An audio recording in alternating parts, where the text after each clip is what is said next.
വണക്കം വന്ദന നമസ്കാരം. Good morning to you all. സ്വാഗതം ചെയ്യുകയാണ് ട്രേഡർ ഓപ്ഷൻ ട്രേഡറിലേക്ക്. ഞാൻ നിങ്ങളുടെ സ്വന്തം ഗുരുജി. ഞാനൊരു സെബി രജിസ്റ്റർ അഡ്വൈസർ അല്ല, അതുകൊണ്ട് തന്നെ വീഡിയോയിൽ പറയുന്ന കാര്യങ്ങൾ സ്റ്റഡി പർപ്പസിനായിട്ട് യൂസ് ചെയ്യുക. ഈ വീഡിയോ റെക്കോർഡ് ചെയ്യുന്ന ദിവസം ഒക്ടോബർ മാസം 6-ാം തീയതി തിങ്കളാഴ്ച രാവിലെ 7:39 ആയിട്ടുണ്ട്. ഇത് നിങ്ങൾ കണ്ടുകൊണ്ടിരിക്കുന്നത് ട്രേഡിംഗ് വ്യൂ എന്ന് പറയുന്ന ഒരു പ്ലാറ്റ്ഫോമിൻ്റെ ബേസ്, അതായത് അതിൻ്റെ ഹോം പേജാണ് നിങ്ങൾ കണ്ടുകൊണ്ടിരിക്കുന്നത്. Home page. ഇതിനകത്ത് നമുക്ക് എത്ര വേണോ വാച്ച് ലിസ്റ്റിൽ നമുക്ക് ആഡ് ചെയ്യാം. ഇത് ഫ്രീ ആണ്, ഇത് എല്ലാവർക്കും അറിയാവുന്ന കാര്യമാണ്. പിന്നെ ആദ്യത്തെ രണ്ടെണ്ണം, അതായത് നിഫ്റ്റി 50 എന്ന് പറഞ്ഞ മുകളിലൊരു കൊടുത്തിട്ടുണ്ട്. രണ്ടാമത്തേത് നിഫ്റ്റി 1 എന്ന് പറഞ്ഞൊന്ന് കൊടുത്തിട്ടുണ്ട്. അത് ആദ്യത്തേത് നിഫ്റ്റി സ്പോട്ടും രണ്ടാമത്തെ ആ വാച്ച് ലിസ്റ്റിലുള്ള രണ്ടാമത്തെ നിൽക്കുന്നത് നിഫ്റ്റി കണ്ടിന്യൂവേഷൻ ചാർട്ടിൻ്റെ ഫ്യൂച്ചറാണ്. നിഫ്റ്റിയുടെ ഫ്യൂച്ചർ ബേസ് ചെയ്തിട്ടാണ് നമ്മൾ കുറേ വർഷങ്ങളായിട്ട് വീഡിയോ ഇടുന്നത്. ഇപ്പോഴും നിറച്ച ആൾക്കാർ ഫ്യൂച്ചർ നോക്കി തുടങ്ങിയിട്ടുണ്ട്. പക്ഷേ നമ്മൾ കുറേ വർഷം മുന്നേ ഇത് ഐഡൻറ്റിഫൈ ചെയ്ത് ഫീച്ചർ ബേസ് ചെയ്തിട്ടാണ് നമ്മളിവിടെ വീഡിയോ യൂട്യൂബിൽ അപ്ലോഡ് ചെയ്യുന്നത്. അതിനകത്ത് നമുക്ക് ഒരു കാര്യം, ഇന്ന് എന്തുകൊണ്ടാണ് ഈ ഹോം പേജിൽ തുടങ്ങി എന്ന് നിങ്ങൾക്ക് ചോദിക്കാം. ഇങ്ങനെ എപ്പോഴും നേരെ മറ്റേ ലെവലിലല്ലേ തുടങ്ങുള്ളൂ എന്നായിരിക്കും നിങ്ങൾ വിചാരിക്കുന്നത്. ഇതെന്താണ് ഹോം പേജ്?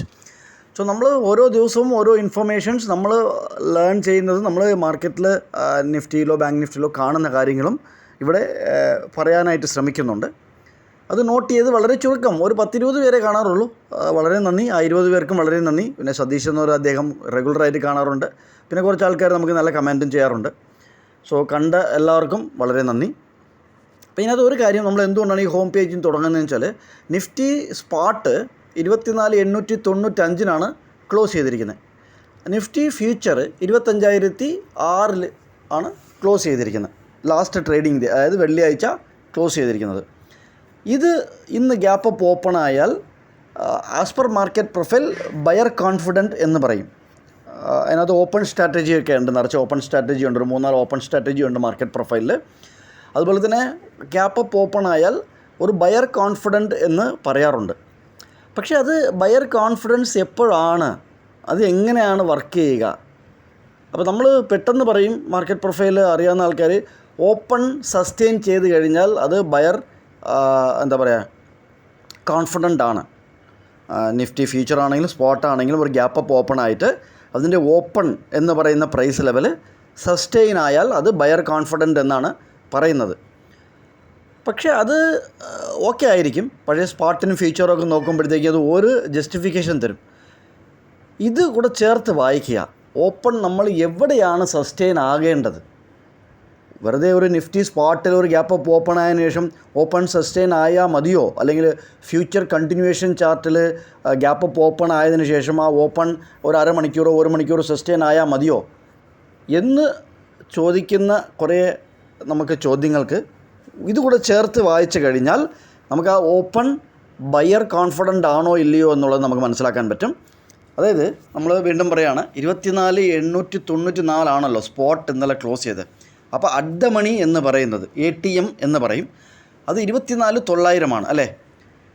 അപ്പോൾ ഇത് ക്ലോസ് ചെയ്തിരിക്കുന്നത്, ഫോർ എക്സാമ്പിൾ ഈ അറ്റ് ദ മണി ഇന്നലത്തെ ATM ക്ലോസ് ചെയ്തിരിക്കുന്നത് ഏറ്റവും ടോപ്പിലാണ്. ഈ ദിവസത്തെ വ്യാഴാഴ്ചത്തെ വെനസ്ഡേയുടെ ട്രേഡിംഗ് ഡേ, ഒക്ടോബർ 1-ാം തീയതിയുടെ ട്രേഡിംഗ് ഡേക്ക് ഹൈന് മുകളിലാണ് വെള്ളിയാഴ്ചത്തെ ക്യാൻഡിൽ ക്ലോസ് ചെയ്തിരിക്കുന്നത് അല്ലേ? ആണോ? ആണ്.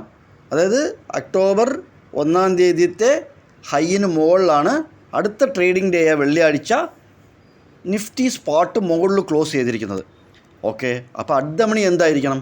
അറ്റ് ദ മണി 24,900 ആ 2 ദിവസത്തേൻ്റെ, അതായത് 1-ാം തീയതിത്തെ ഒക്ടോബറിൻ്റെ മുകളിൽ ക്ലോസ് ആകണം അല്ലേ? കാള് ക്ലോസ് ആകണം. ഇതുണ്ടോ? കാള് ക്ലോസ് ആയിട്ടുണ്ടോ? കാള് ക്ലോസ് ആയിട്ടില്ല അല്ലേ? അതായത് 1-ാം തീയതിൻ്റെ ഹൈ എന്താണ്? 24,900 ഹൈ എന്ന് പറഞ്ഞാൽ 89 രൂപയാണ്. നിഫ്റ്റി സ്പോട്ട് 1-ാം തീയതിത്തെ ഒക്ടോബർ 1-ാം തീയതി ട്രേഡിംഗ് ഡേക്ക് മുകളിൽ, ഹൈന് മുകളിലാണ് ക്ലോസ് ചെയ്തിരിക്കുന്നത്. പക്ഷേ അറ്റ് ദ മണി ഈ ദിവസത്തിൻ്റെ 1-ാം തീയതിൻ്റെ ക്ലോസ് എന്താണ്? 1-ാം തീയതിൻ്റെ ക്ലോസ് വന്നിട്ട് 82.95 ക്ലോസ് ചെയ്തിട്ടുണ്ടോ? അല്ല, അതിനും താഴെയാണ് ക്ലോസ് ചെയ്തിരിക്കുന്നത്. 74 രൂപയിലാണ് ക്ലോസ് ചെയ്തിരിക്കുന്നത്. ഇപ്പം നിങ്ങൾ കമൻറ്റ് ബോക്സിൽ കമൻറ്റ് ചെയ്യുക, എവിടെ എന്ത് ചേർത്ത് വായിച്ചു കഴിഞ്ഞാൽ, എവിടെ ഓപ്പൺ സസ്റ്റെയിൻ ആയാൽ നമുക്ക് ബയർ കോൺഫിഡൻറ്റ് എന്ന് പറയാൻ പറ്റും എന്നുള്ളത് നിങ്ങൾ ചേർത്ത് വായിക്കുക. സോ ഇതൊരു ഇൻഫർമേഷൻ നമുക്ക് ഞാൻ കണ്ടുവരുന്ന ഇൻഫർമേഷൻ ഷെയർ ചെയ്യണമെന്ന് തോന്നി. അതേപോലെ നിഫ്റ്റി ഫ്യൂച്ചറിൻ്റെ കണ്ടിന്യൂഷൻ ചാർട്ടാണ്. ഇന്ന് നമുക്ക് വരുന്ന എന്താ പറയുക ഒരു പോയിൻ്റ് ഓഫ് കൺട്രോൾ, നമ്മൾ കുറേ ദിവസങ്ങളായിട്ടും കുറേ മാസങ്ങളായിട്ടും വർഷങ്ങളായിട്ടും നമ്മൾ പറയുന്ന ഒരു പോയിൻ്റ് ഓഫ് കൺട്രോളാണ്. ഈ പോയിൻ്റ് ഓഫ് കൺട്രോൾ ഇന്ന് അറ്റ് ദ മണി 25,000 ആകാൻ ചാൻസസ് ഉണ്ട്. അറ്റ് ദ മണി രാവിലെ ഓപ്പൺ ആകുമ്പോൾ തന്നെ 25,000 അറ്റ് ദ മണി ആകാൻ ചാൻസസ് ഉണ്ട്. എങ്കിൽ അത് 55 കാൾ 55ന് മുകളിൽ സസ്റ്റെയിൻ ആകുന്നുണ്ടോ എന്നുള്ളത് ശ്രദ്ധിക്കുക. 55ക്ക് മുകളിൽ സസ്റ്റെയിൻ ആകുന്നുണ്ടോ എന്നുള്ളത് ശ്രദ്ധിക്കുക. അതാണ് പോയിൻ്റ് ഓഫ് കൺട്രോൾ. ഇന്നത്തെ 55 രൂപയാണ് ഇന്നത്തെ പോയിൻ്റ് ഓഫ് കൺട്രോൾ. ഈ ലെവലൊക്കെ നോക്കുക. നല്ല നിങ്ങളുടെ കാൽക്കുലേഷനും നിങ്ങളുടെ മാർക്കറ്റ് പ്രൊഫൈലും നിങ്ങളുടെ സ്റ്റഡിയും നിങ്ങളുടെ ഇൻഡിക്കേറ്ററൊക്കെ നിങ്ങൾ കൺവിൻസ് ആണെന്നുണ്ടെങ്കിൽ നല്ല എൻട്രി എടുത്ത് നല്ല ലാഭങ്ങൾ ഈ ആഴ്ച നിങ്ങൾക്ക് വരട്ടെ എന്ന് ആശംസിക്കുന്നു. വീണ്ടും ഒരു വീഡിയോയിൽ കണ്ടുമുട്ടാം. നന്ദി, നമസ്കാരം. Thank you very much.